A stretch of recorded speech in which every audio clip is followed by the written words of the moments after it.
Halo guys, bersama saya lagi dalam Orek Nopot Channel. Saya ingin membawakan kita seorang mantan pemimpin daripada Parti PAS yang dikatakan dipecat hanya kerana mempertahankan muafakat nasional, kerana PAS mengambil keputusan untuk menceraikan UMNO dan juga bersama dengan parti. Akhirnya pemimpin ini iaitu Khairuddin Ahmad Razali dipecat daripada UMNO. Itu dia. Dan hari ini beliau membuat satu pencerahan yang amat terbaik untuk kita dengarkan bersama sahabat-sahabat semua. Satu ketika PAS istiharkan mereka mempunyai majoriti untuk tubuh kerajaan.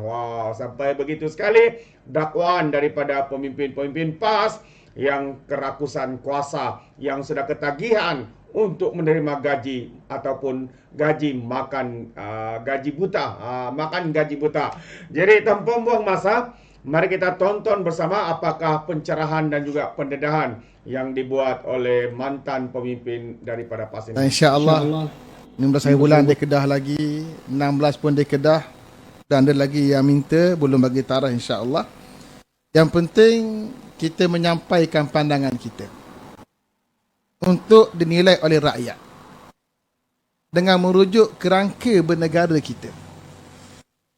Saya suka mulakan ceramah kita pada malam ini dengan kerangka bernegara. Kerana kerangka bernegara ini jika tidak difahami, maka berlakulah ekstrim dan melampau dalam berpolitik kepartian.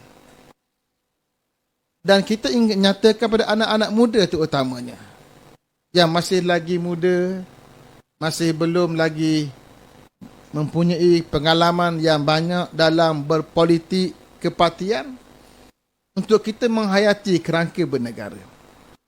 Satu nikmat yang sangat besar diberikan oleh Allah Ta'ala untuk kita di Malaysia pada hari ini. Kerangka bernegara Malaysia tak sama dengan negara lain.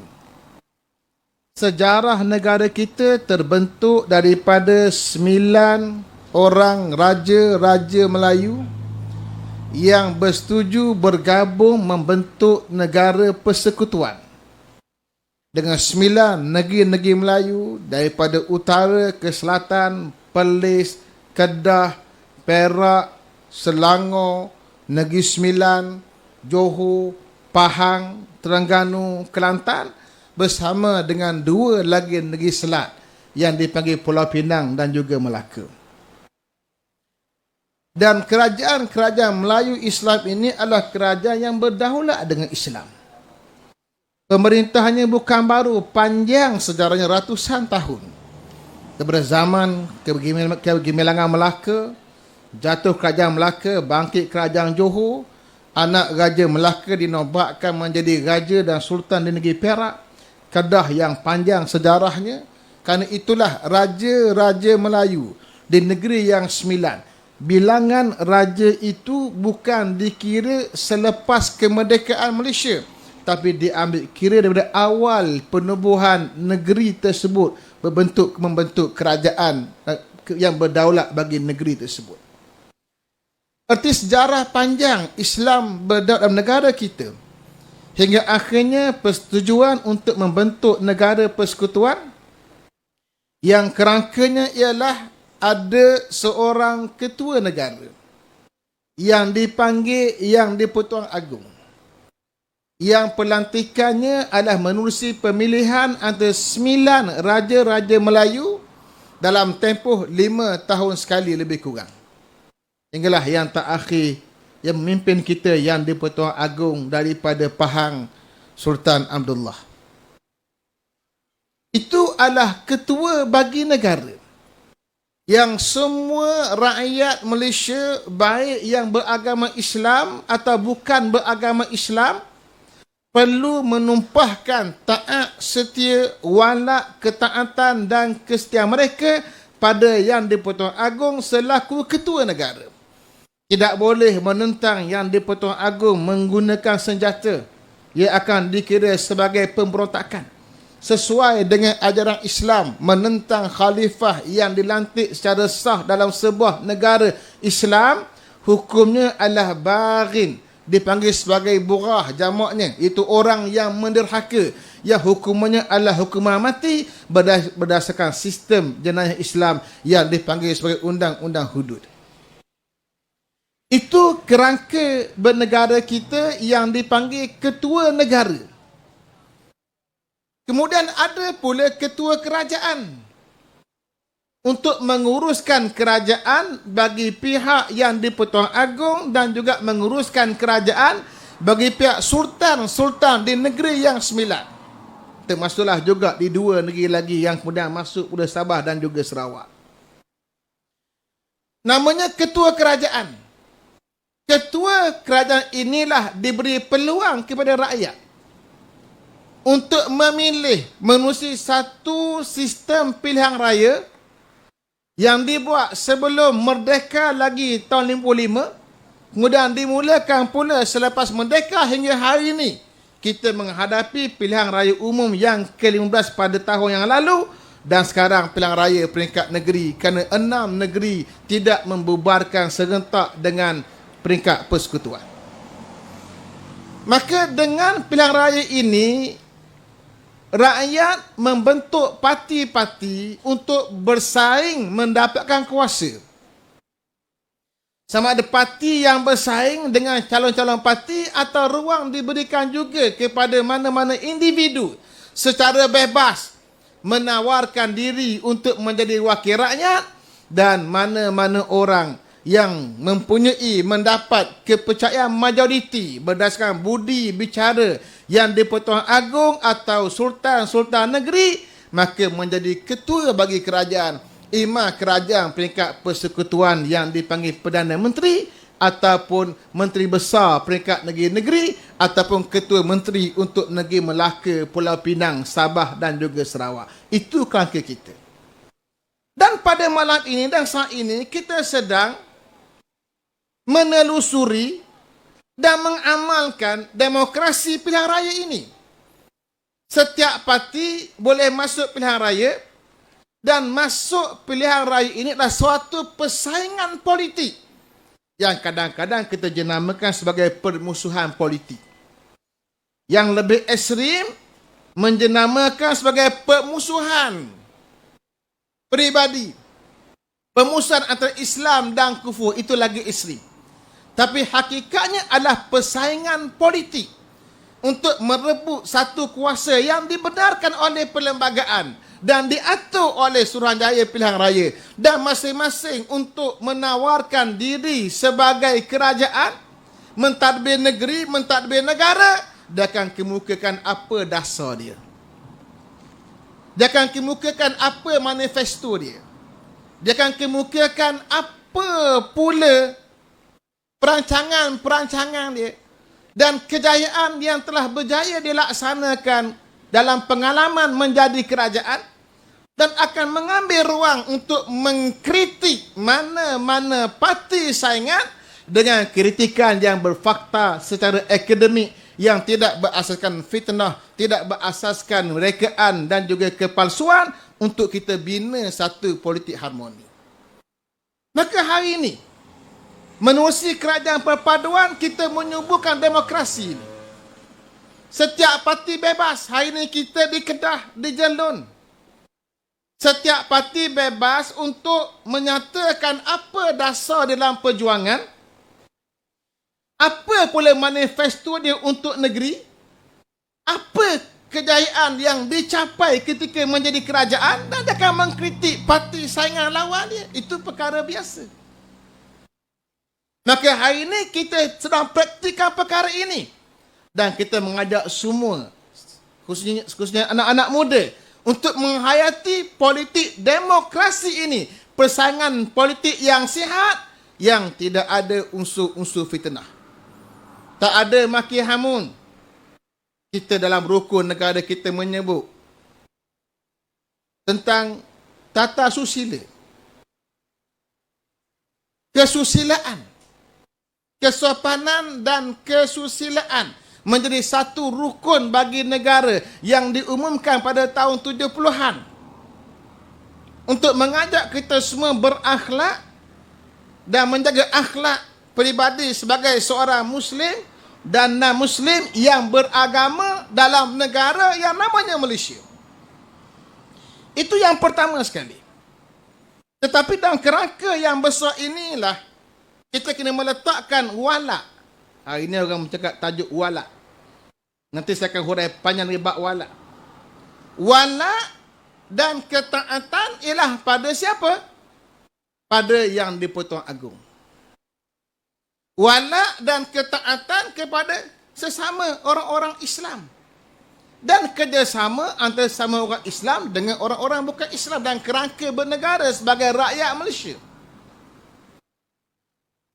Kalau di sini kita boleh mulakan, barulah masing-masing bentangkan. Dan untuk kita menilai mana-mana parti, kita perlu nilai menerusi konsep yang diajar oleh Islam yang dipanggil maqasid syar'iyah. Sebuah negara dalam Islam dibentuk dan ditadbir untuk mencapai 5 maqasid syar'iyah atau dipanggil objektif syariat. Apa dia objektif syariat yang 5 itu? Pertama, untuk memastikan agama terpelihara. Yang kedua, nak pastikan nyawa rakyat terpelihara. Yang tiga, nak pastikan bahawa maruah rakyat, kehormatan mereka juga terpelihara.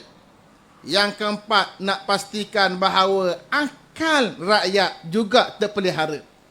Yang kelima, untuk pastikan bahawa harta benda rakyat terpelihara. Ini 5 maqasid syar'iyah atau 5 objektif syarak yang perlu dicapai ketika menguruskan sebuah negara, sebuah kerajaan. Pada tahun 2017, tak silap saya, Datuk Seri Najib Tun Razak selaku Perdana Menteri bawa ke Parlimen suatu indeks yang dipanggil indeks syariah untuk mengukur maqasid syar'iyah dalam pengurusan negara. Diperkenakan 9 teras dan cara mengukurnya. 9 teras bermula dengan pertamanya perundangan Islam, yang kedua politik, yang ketiga ekonomi, yang keempat kesihatan, yang kelima pendidikan, yang keenam budaya, yang ketujuh prasarana, dan yang ke-8 ialah sosial. 8 teras bagi mengukur indeks maqasid syar'iyah dalam negara kita. Dan apa yang dibentangkan masih lagi valid untuk kita semua hayati dalam mengukur negara kita. Mengukur kerajaan, termasuk mengukur negeri-negeri di mana kita berpilihan raya pada kali ini. Berasaskan apa yang diajar oleh Islam. Untuk kita, daripada kerajaan perpaduan, yang pertama sekali kita pertaruhkan pada rakyat adalah dasar perpaduan. Dan kita namakan sebagai kerajaan perpaduan. Kenapa kita pertaruhkan dasar perpaduan untuk dinilai oleh rakyat? Kerana perpaduan itulah merupakan maksud, matlamat besar Islam dalam berkerajaan. Seperti tunjuk Nabi kita Muhammad sallallahu alaihi wasallam.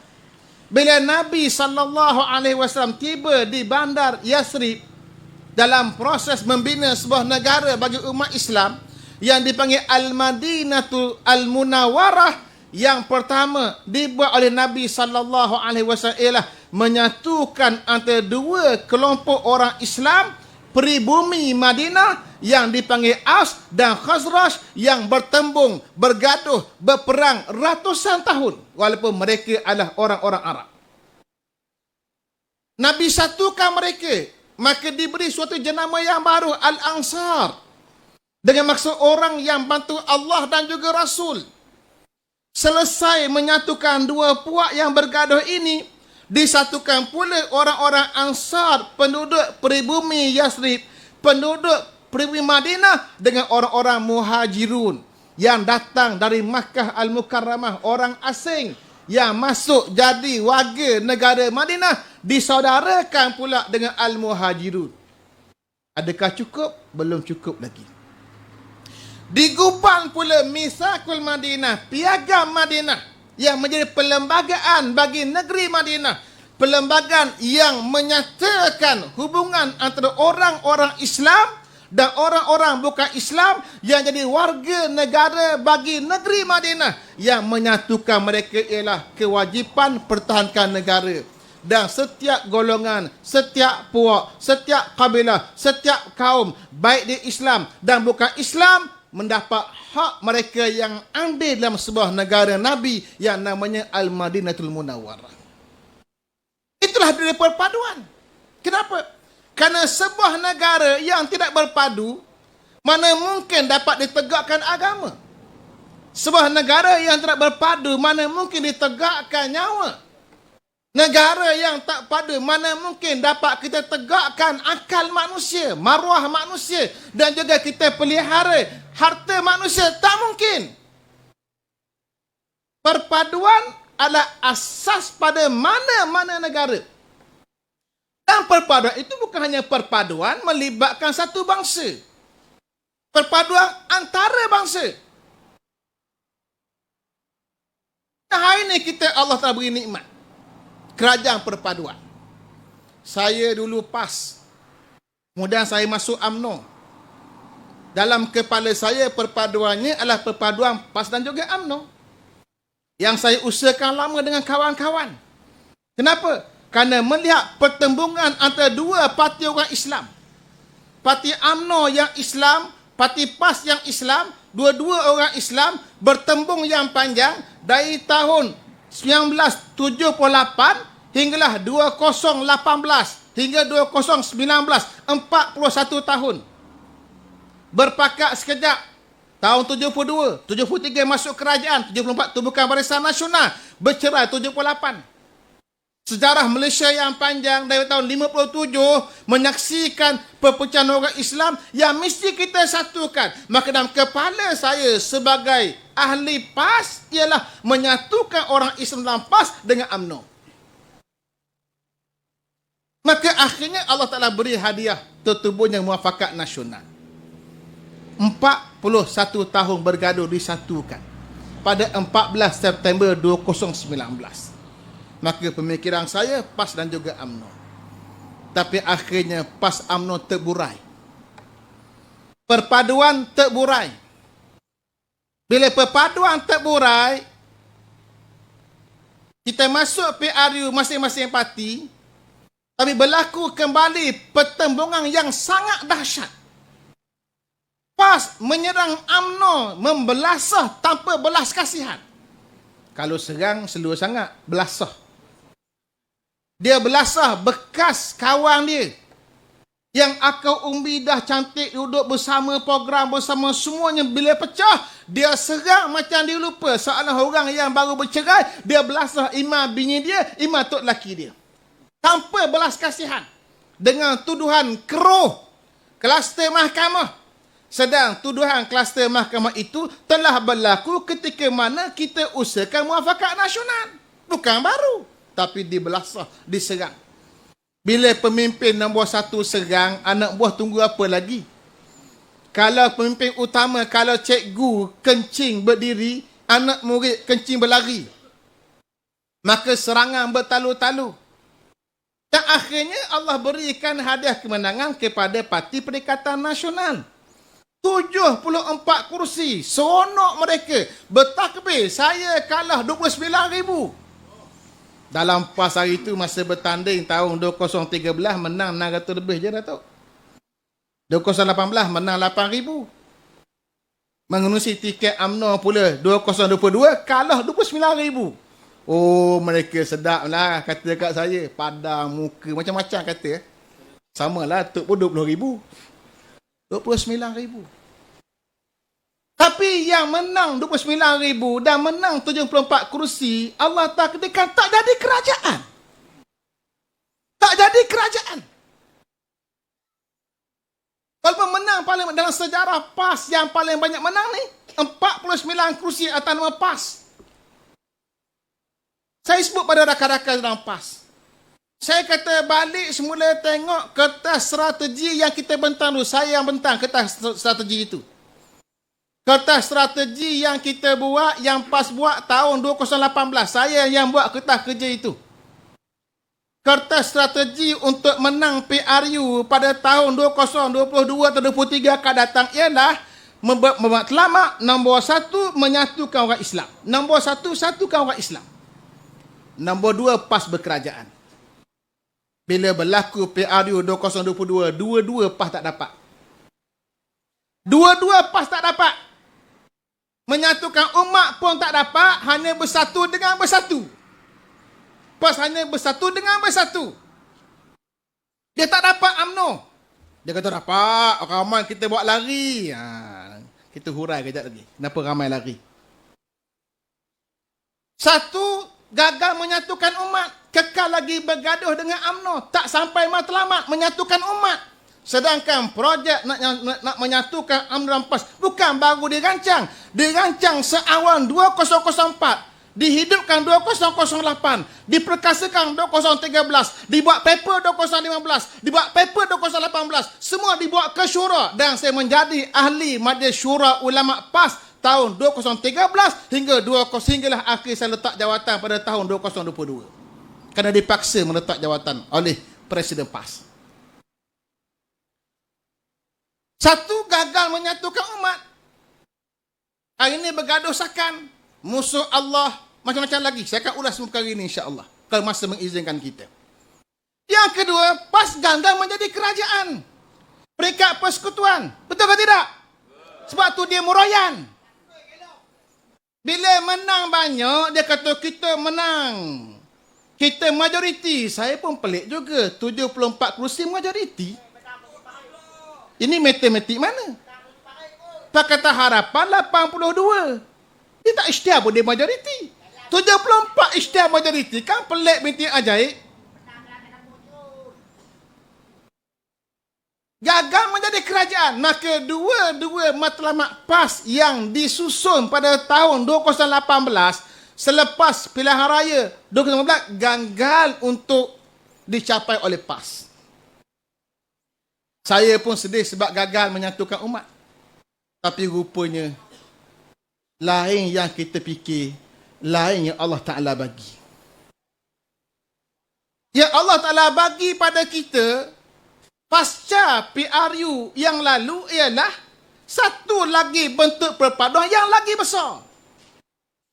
Perpaduan antara Barisan Nasional yang terasnya UMNO dengan Pakatan Harapan yang juga panjang pergaduhannya antara UMNO BN dengan Pakatan Harapan bermula dengan pemecatan Datuk Seri Anwar Ibrahim tahun 97. Panjang. Hal ini disatukan. Maka dipanggil kerajaan perpaduan. Disatukan antara UMNO Barisan Nasional dengan Pakatan Harapan yang dalamnya ada keadilan, yang dalamnya ada amanah, yang dalamnya ada DAP. Inilah perpaduan. Perpaduan umat Islam. Dan inilah perpaduan yang majoriti. Kenapa? Kerana perpaduan ini melibatkan 82 kerusi parlimen dari PS, campur 30 Barisan Nasional, cukup bilang tubuh kerajaan 112, campur dengan GPS, bergabung dengan Sarawak 23, campur dengan JRS lagi 6, campur parti-parti warisan 3, campur dengan KDM, campur dengan PBM, semua sekali 148 kursi parlimen, 2/3 majoriti. Inilah perpaduan. Kalau PAS dengan Perikatan Nasional 74, dia campur dengan BN, baru 104. Tuan-tuan, ini perpaduan. Dan perpaduan ini dibuat bila? Dengan sebab Allah takdirkan tak ada parti yang boleh tubuh kerajaan. Tak ada orang jangka berlaku. PS tak boleh tubuh kerajaan bersendiri. UMNO apatah lagi. PN pun tak dapat. Maka yang di-Pertuan Agong selaku ketua negara, ini saya sebut di awal tadi, keistimewaan Malaysia tadi. Keistimewaan Malaysia. Kita ada ketua negara yang dilantik dan ketua negara itu bila dilantik mesti bersumpah termaktub dalam perlembagaan. Sumpah yang di-Pertuan Agong ialah memelihara Islam pada setiap masa. Itu sumpah yang di-Pertuan Agong. Maka yang di-Pertuan Agong inilah menitahkan. Apa titah baginda? Titah supaya ditubuhkan kerajaan perpaduan. Maka dengan sebab titah itu, Pakatan Harapan akur. Dengan sebab titah itu, UMNO Barisan Nasional pun akur. Ketika mana UMNO Barisan Nasional pada peringkat awal setuju, tak apalah dah kalahlah terjadi pembangkang pun tak apa. Tapi dengan titah yang di-Pertuan Agong kita akur. Tapi Perikatan Nasional enggan akur. Kenapa? Sebab dia nak jadi Perdana Menteri. Betul ke tak? Kalau mereka akur pada ketika itu, semua dalam kerajaan berlaku. Oh, Masya Allah, alangkah cantik dan harmoninya. Kita boleh saling tampung-menampung. Kedah ni masuk PRM pun senang. Kita pakat-pakat bagilah. Dah dalam kerajaan paduan Melaka, bagi sikit seorang. Bina kerajaan. Tak ada lagi persepsi. Senang. Tuan-tuan nak dah keadaan macam tu? Semua orang nak. Orang Islam mesti mahu perpaduan ini. PPN tidak bersedia. Dan bila tidak bersedia, benda menjadi apa? Dia menjadi hantu raya. Hantu raya cocok sana, cocok sini. Islam terancam. Perpaduan tak berasakan Islam. Cocok. Hingga akhir kemudian, aduh wallah, musuh Allah. Kemudian angkat tangan doa kehancuran orang lain. Kemuncaknya pangkah pas masuk syurga. Pangkah yang lain ke neraka. Maka hari ini kita mengajak semua ahli-ahli parti. Saya ajak ahli parti daripada UMNO Barisan Nasional dan Pakatan Harapan ambil nikmat perpaduan ini. Kita jaga perpaduan ini. Boleh ke tidak?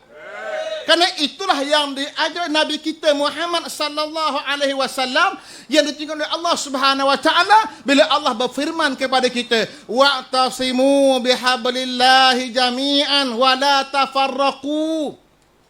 Hendaklah kamu berpegang teguh dengan tali Allah, dengan mana Islam. Negara kita menawarkan Islam, agama bagi persekutuan.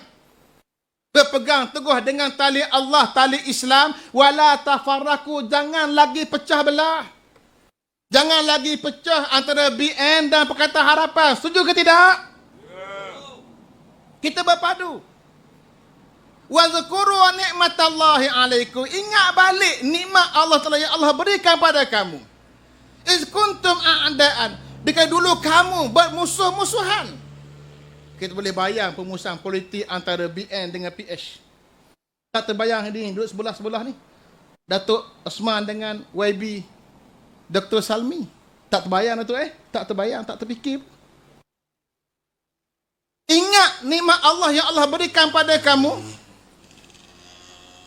Ketika kamu musuh-musuhan, fa'allafa baina qulubikum, lalu Allah jinakkan hati-hati sesama kamu. Fa'asbahtum binikmati ikhwana. Maka jadilah kamu dengan sebab itu orang-orang yang bersaudara, kata Allah. Hari ini seronok kita boleh bersaudara sesama orang Islam. Imam saudara seagama sebab syahadah. Imam saudara kemanusiaan kerana kita adalah anak cucu Adam dan juga Hawa. Imam saudara kerana kewarganegaraan. Semua adalah warga negara Malaysia yang menjunjung perlembagaan. Menariknya kerajaan perpaduan yang kita bina, kita menggunakan tema madani. Kita boleh hurai macam-macam, tapi kalimah madani adalah nisbah pada Al-Madinah. Al-Madinah itu negara Nabi sallallahu alaihi wasallam, memberi isyarat bahawa yang kita mahu menerusi madani ialah negara Madinah Nabi sallallahu alaihi wasallam. Betul ke tak? Dan konsep madani, saya hurai panjang konsep dan tulisan-tulisan saya dalam Facebook, menggambarkan perpaduan umat. Kerana kata para alim ulama, al-insan madaniyun bitabaihi.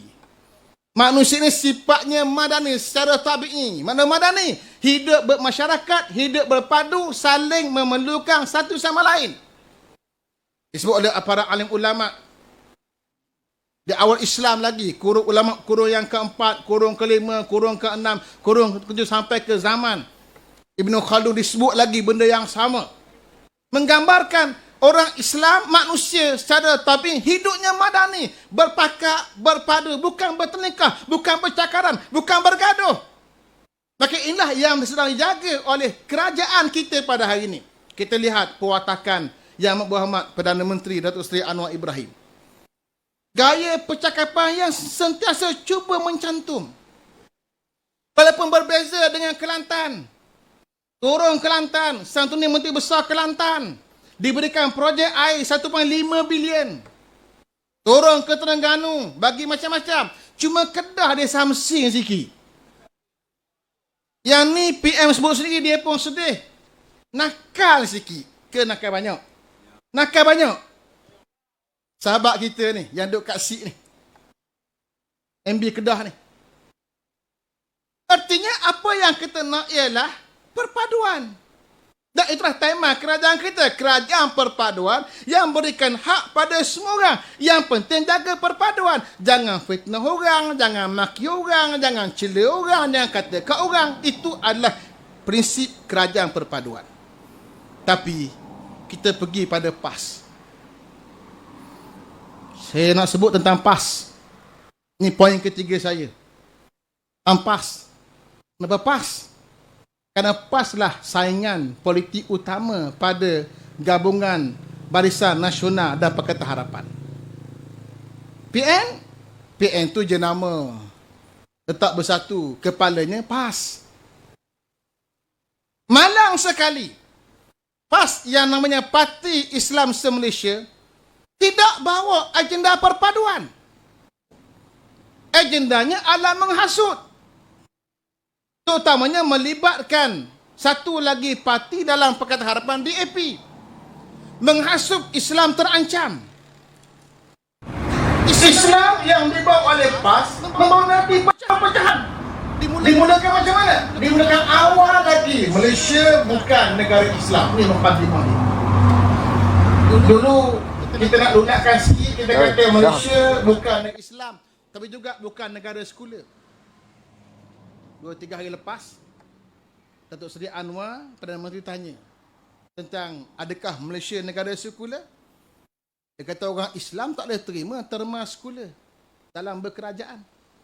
Malaysia bukan negara sekular. Saya menyatakan Malaysia negara Islam. Tapi bila mulakan naratif Malaysia bukan negara Islam, lunak sikit dia kata Malaysia negara umat Islam. Tu lunak sikit lah tu. Itu dulu saya dah sebut. Nak redakan sikit, saya kata Malaysia negara umat Islam. Dan saya pernah guna terma negara umat Islam, negara Islam yang perlu disempurnakan. Itu terma saya guna ketika menjadi ahli PAS dulu. Tapi nanti awal apa dia? Malaysia negara bukan Islam. Bukan negara Islam. Bila bukan negara Islam, datanglah amanat Tugu Rajadi pada bulan April 81 yang menyebut tentang kita menentang UMNO dan Barisan Nasional bukan sebab nama dia UMNO dan Barisan Nasional, bukan dia mengekalkan undang-undang penjajah, perlembagaan penjajah. Tapi bila PAS masuk kerajaan tahun 72, 74 hingga 78, perlembagaan itulah yang dijunjung.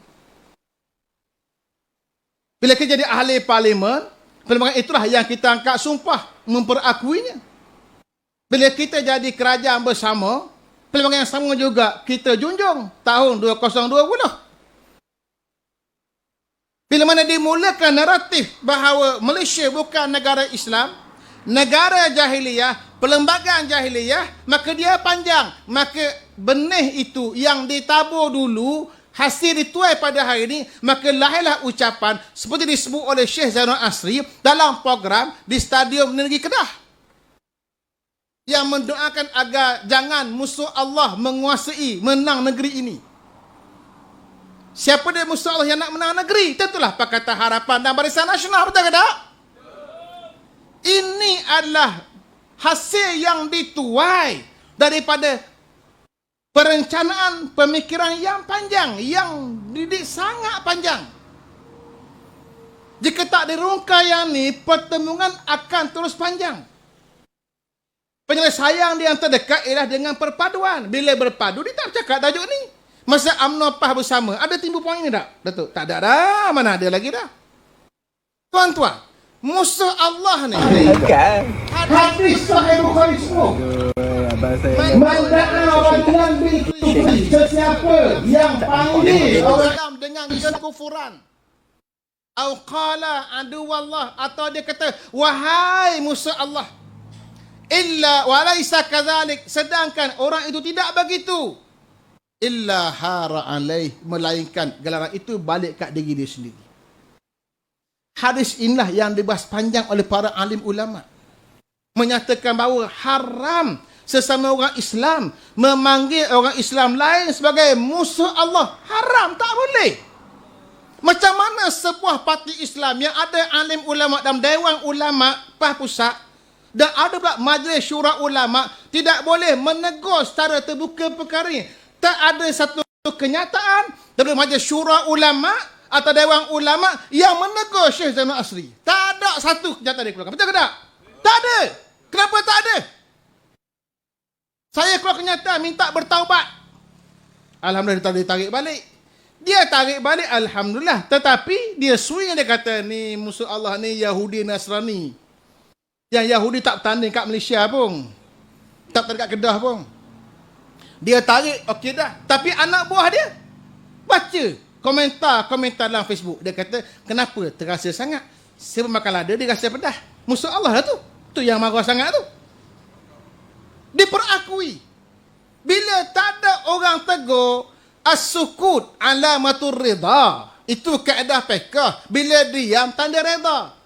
Adakah Majlis Syura Ulama PAS reda dengan tindakan Syekh Zainal Asri? Ini soalan saya pada malam ini.